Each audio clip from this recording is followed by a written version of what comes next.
بسم اللہ الرحمن الرحیم۔ اس وقت اس دنیا کا سب سے بڑا ظالم اسرائیل جو ہے وہ فلسطینی مسلمانوں پر ظلم ڈھا رہا ہے، اور ایسا ظلم کہ جس کی کوئی مثال نہیں بنتی۔ اس وقت فلسطینی مسلمان مقابلہ بھی کر رہے ہیں کچھ نہ ہونے کے باوجود، لیکن اس کے باوجود وہ انتہائی تکلیف کی حالت میں ہیں، اور مسلمان تو مسلمان کافر بھی اس بات کو مانتے ہیں کہ فلسطینی مسلمانوں پر ظلم ہو رہا ہے۔ تو اس ظلم کا بدلہ لینے کا ایک طریقہ تو یہی تھا کہ ان کے خلاف جہاد کیا جاتا، فلسطینی مسلمانوں کی مدد کی جاتی، لیکن پوری دنیا اس وقت بحث ہو چکی ہے اور ہر کوئی اپنی مزے میں زندگی گزار رہے اور یہی سمجھتا ہے کہ یہ معاملہ ان کے ساتھ ہے، ہمارے ساتھ نہیں ہے۔ حالانکہ حدیث پاک میں آپ صلی اللہ علیہ وسلم کا ارشاد ہے کہ پوری دنیا کے مسلمان جو ہیں یہ ایک جسم کی طرح ہیں، یعنی یہ پورا ایک ہی جسم ہے۔ جب جسم کے ایک حصے کو تکلیف ہوگی تو دوسرے کو بھی لازماً ہوگی، لیکن فتنوں کا دور ہے۔ آپ صلی اللہ علیہ وسلم کی کچھ باتیں ایسی ہیں جو اس دور میں ثابت ہونی ہیں،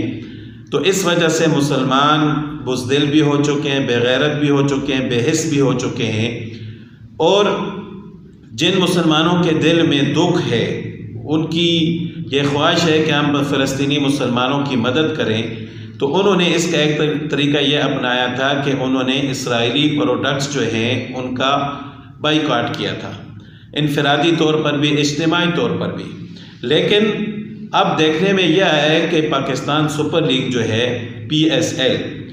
اس نے اسرائیلی پروڈکٹ KFC کے ساتھ معاہدہ کر لیے، کنٹریکٹ کر لیا ہے، اور یہ انتہائی دکھ کی بات ہے کہ جہاں پر ہمارے مسلمان بھائی، فلسطینی بھائی ظلم کا شکار ہیں، ان کے پاس رہنے کے لیے مکان نہیں ہے، کھانے کے لیے کھانا نہیں ہے، اور وہ خیموں کے اندر بارش میں زندگی گزار رہے ہیں، ان کی لاشیں پڑی ہوئی ہیں، کوئی ان کو دفنانے والا نہیں ہے، وہاں ہم پیسے کی خاطر اسرائیلی اور یہودی پروڈکٹس کے ساتھ کنٹریکٹ کرتے ہیں اور ان کو نفع پہنچاتے ہیں۔ حالانکہ یہ ایسی پروڈکٹس ہیں کہ جو اسرائیل کو نفع پہنچانے والی ہے، تو ہماری غیرت کا تقاضا یہ تھا کہ کم از کم ہم اگر وہاں جا کر لڑ نہیں سکتے تو ان کی پروڈکٹس کا بائیکاٹ کریں، اور اگر مجبوری میں ان کی پروڈکٹس استعمال کی بھی جاتی ہیں تو وہ بھی ایک الگ باتیں ہونی نہیں چاہیے، لیکن باقاعدہ طور پر معاہدہ اور کنٹریکٹ کر کے ان کو نفع پہنچانا یہ تو انتہائی بے غیرتی کی بات ہے۔ تو کہ ہم PSL کے جو رہنما ہیں، جو کرکٹ بورڈ کا چیئرمین ہیں، اور اسی طرح ہمارے جو ملک کے سربراہ ہیں، ان سے ہم اپیل کرتے ہیں کہ اس معاہدے کو ختم کیا جائے۔ اگر وہ ایسا نہیں کرتے تو پھر ہم سب کا یہ حق بنتا ہے بحیثیت مسلمان کہ ہم PSL کا بائیکاٹ کریں۔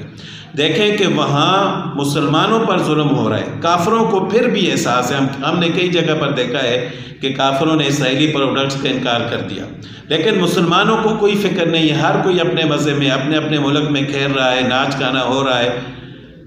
تو ایک اور گناہ اپنے سر لے لیا ہے کہ ان ظالموں کی پروڈکٹس کا باقاعدہ ہم نے کنٹریکٹ کر دیا ہے، تو یہ اللہ تعالیٰ کے عذاب کو دعوت دینے والی بات ہے۔ دیکھیں اگر ان مسلمانوں پر آپ کو ترس نہیں آتا تو کم از کم ان کے جانوروں پر ترس کھا لیں۔ یہ ایک بلی کی پکچر آپ دیکھ رہے ہیں، یہ وہاں کی پکچر کسی نے جو ہے شیئر کی ہے سوشل میڈیا پر کہ اسرائیلی مظالم کی وجہ سے جو عمارتیں گری ہوئی ہیں ان کے ملبے کے نیچے ایک بلی جو اپنے بچے کو لے کر بیٹھی ہوئی ہے، اس کی آنکھ میں آپ آنسو دیکھ لیں۔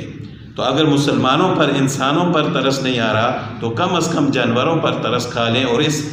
بغیرتی کو چھوڑ دیں۔ یہ اسرائیل ہمارا دشمن ہے، ظالم ہے، اور فلسطینی ہمارے مسلمان بھائی ہیں، ان کا ساتھ دینا ہمارا حق بنتا ہے۔ جتنا بھی ہو سکے اسرائیلی پروڈکٹس کا انکار کرنا چاہیے، بائیکاٹ کرنا چاہیے، اور جن لوگوں نے ان کے ساتھ معاہدہ کیا ہوا ہے اگر وہ اس کو ختم نہیں کرتے تو ہمارا یہ حق بنتا ہے کہ ہم PSL کا بائیکاٹ کریں۔